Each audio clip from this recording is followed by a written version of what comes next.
இன்றைக்கி நம்ம பார்க்குற பதிவு என்ன அப்படின்னு பார்த்தீங்கன்னா, ட்ரைசெப்ஸ்க்கான ஒர்க் அவுட். அதாவது க்ளோஸ் கிரிப் பெஞ்ச் ப்ரெஸ். உங்கள் ட்ரைசெப்ஸோட சைஸ், அதாவது பல்க் ஆகணும் அப்படின்னு நினச்சிக்கிட்டு இருக்கக்கூடிய நண்பர்களுக்காக இந்த பதிவு வந்து ரொம்ப ஹெல்ப்ஃபுல்லாக இருக்கும். நீங்கள் நம்ம வீடியோ இப்போ தான் புதுசாக பார்க்குறீங்க அப்படின்னா சேனலை சப்ஸ்கிரைப் பண்ணுங்கள், வீடியோ லைக் பண்ணுங்கள், உங்கள் ஃப்ரெண்ட்ஸுங்களுக்கு ஷேர் பண்ணி விடுங்க. அவங்களும் சில தெரியாத விஷயங்களை கற்றுக்குவாங்க. இந்த ட்ரைசெப் ப்ரெஸ் டவுன், அதாவது அதே போல் தான் இந்த க்ளோஸ் கிரிப் பெஞ்ச் ப்ரெஸ் பயிற்சியும். சரிங்களா? நம்ம பார்க்குறது triceps close grip bench press பண்ண போகிறோம். இது வந்து எப்படி பண்ணணும் அப்படின்னா, நார்மல் ராட்லேயும் பண்ணலாம், அப்படி இல்லை அப்படின்னா ஸ்மித் மிஷினில் பண்ணலாம். இது வந்து நம்ம வந்து ஸ்மித் மிஷினில் பண்ண போகிறோம் இந்த பயிற்சி. இந்த பயிற்சி நார்மல் ராட்டில் நீங்கள் பண்ணுறதா இருந்தால் ஒரு ஃப்ளாட் பெஞ்சில் படுத்துக்கோங்க. அடுத்து பெஞ்ச் ப்ரெஸ்க்காக யூஸ் பண்ணக்கூடிய ராடை வந்து யூஸ் பண்ணலாம். ஏன்னா பைசெப்ஸ் யூஸ் பண்ணுற ராடு போட்டிங்க அப்படின்னா ஸ்ட்ரெயிட் பார், சின்ன பார் போட்டிங்கன்னா அது 4 அடி பார் தான் இருக்கும். இதில் நீங்கள் க்ளோஸ் கிரீப் போட்டிங்கன்னா, பிளேட் போட்டிங்கன்னா உங்களுக்கு வந்து சைடு வந்து சிலருக்கு வந்து தட்டும். ஏன்னா ஹைட் அதிகமாக இருக்கிறவங்களுக்கு வந்து கையோட லென்த்து கொஞ்சம் இதாக இருந்ததுன்னா அவங்களுக்கு வந்து பிளேட்டில் வந்து உரக்கும். ஸோ அதனால் வந்து கொஞ்சம் சிரமமாக இருக்கும். நீங்கள் வந்து என்ன பண்ணுங்கள், கொஞ்சம் ஸ்ட்ரெயிட் பாரில் யூஸ் பண்ணுங்கள். இல்லை உங்கள்கிட்ட ராடு வந்து 4 அடி விட அதிகமாக இருக்குது, 5 அடி ராடாக இருக்குது அப்படின்னா அதை யூஸ் பண்ணுங்கள். பிளேட் வந்து சின்ன பிளேட்டாக இருந்தால் யூஸ் பண்ணிக்கலாம். சைஸ், அதாவது ரவுண்டு வந்து அது அந்த மாதிரி பிளேட் இருந்தால் நீங்கள் யூஸ் பண்ணலாம்.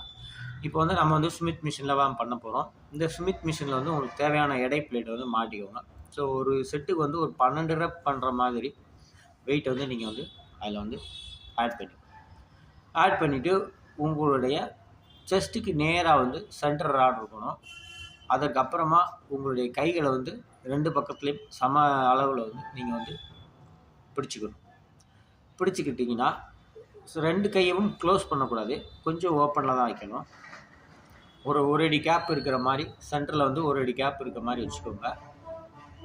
உங்களுடைய கைகளை மெதுவாக ஸ்மித் மிஷின்லேருந்து ராடை ஓப்பன் பண்ணிவிட்டு உங்கள் கைகளை வந்து மெதுவாக கீழே இருக்குது. உங்கள் எல்போ வந்து கரெக்டாக உங்கள் விங்ஸ் பக்கத்தில், அதாவது லாட் இருக்குல்ல, செஸ்ட் மசிலுக்கு கீழே அந்த சொரட்டஸ் இருக்கும். சொரட்டஸ் அந்த கேவ் இருக்குது பார்த்தீங்களா, நம்ம ரிப்பேக், அந்த இடத்துக்கு கரெக்டாக உங்களோட எல்போ வந்து கரெக்டாக அங்கே வந்து வரும். அதுக்கு நேராக வர மாதிரி நீங்கள் வந்து பண்ணணும். கையை வந்து ஓப்பன் பண்ணக்கூடாது, உங்கள் கை வந்து க்ளோஸில் இருக்கும். ஸோ பார்த்தீங்கன்னா எல் ஷேப்பில் இருக்கும் உங்கள் கை, அதாவது இந்த ஷேப்பில் இருக்கும். நம்ம வந்து கையை தூக்கும்போது அந்த மாதிரி நீங்கள் பண்ணிங்கன்னா தான் உங்களுடைய ட்ரைசெப்ஸ் வந்து, இந்த ட்ரைசெப்ஸ் மசிலை வந்து அது வந்து பிடிக்கும் நல்லா. இது ஒவ்வொரு முறை நம்ம பண்ணும்போதும் அந்த மூச்சை வந்து, உங்களுடைய மூச்சை வந்து நல்லா ராடை வந்து கீழே இறக்கிட்டீங்க, செஸ்ட் பக்கத்தில் கீழே வந்துருச்சு அப்படின்னா நீங்கள் மூச்சை நல்லா இழுத்துக்கோங்க. ராடை அப்படியே ஸ்லோவாக மேலே தள்ளுங்க. மேலே தள்ளி ஃபுல்லாக மேலே ஏறின பிறகு கையை டைட் பண்ணிவிட்டு உங்களுடைய மூச்சை ரிலீஸ் பண்ணிவிட்டு கையை நல்லா டைட் பண்ணுங்கள். திரும்ப அதே போல் ராடை கீழே இறக்கணும், மூச்சை நல்லா இழுத்துக்கோங்க. திரும்ப மேலே ப்ரெஸ் பண்ணும்போது அப்படியே ஃபுல்லாக ப்ரெஸ் பண்ணிவிட்டு உங்களுடைய மூச்சு காற்றை வந்து வெளியேற்றிட்டு மசிலை வந்து டைட் பண்ணணும். ஸோ இந்த மாதிரி இந்த பயிற்சியை வந்து நீங்கள் ஸ்லோவாக பண்ணணும். ஒரு 3 செட்டுலேருந்து 4 செட் வரைக்கும் பண்ணலாம். ஃபஸ்ட்டு செட் வந்து எப்பயுமே வெயிட் வந்து லோடு வந்து கம்மியாகவே பண்ணுங்கள். செகண்ட் செட்டு, தேர்ட் செட்டு வந்து நீங்கள் வந்து எக்ஸ்ட்ரா வந்து வெயிட் யூஸ் பண்ணிக்கலாம். ஸோ இந்த பயிற்சி வந்து இந்த மாதிரி தான் பண்ணணும். இன்றைக்கி ஒரு பயிற்சியை எப்படி பண்ணுறது அப்படின்னு சொல்லி நீங்கள் முழுமையாக கற்றுருப்பீங்க.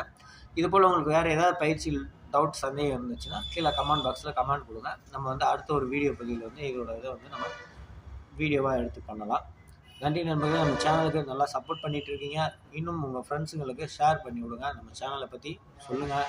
நிறைய வீடியோஸ் வந்து கொடுத்துருக்கோம். உங்களுக்கு தெரியாத விஷயங்கள் எது இருந்துச்சுன்னா கேளுங்க. எனக்கு தெரிஞ்ச விஷயத்தை வந்து உங்களுக்கு கூட ஷேர் பண்ணிக்கிறேன். நன்றி, மீண்டும் சந்திப்போம்.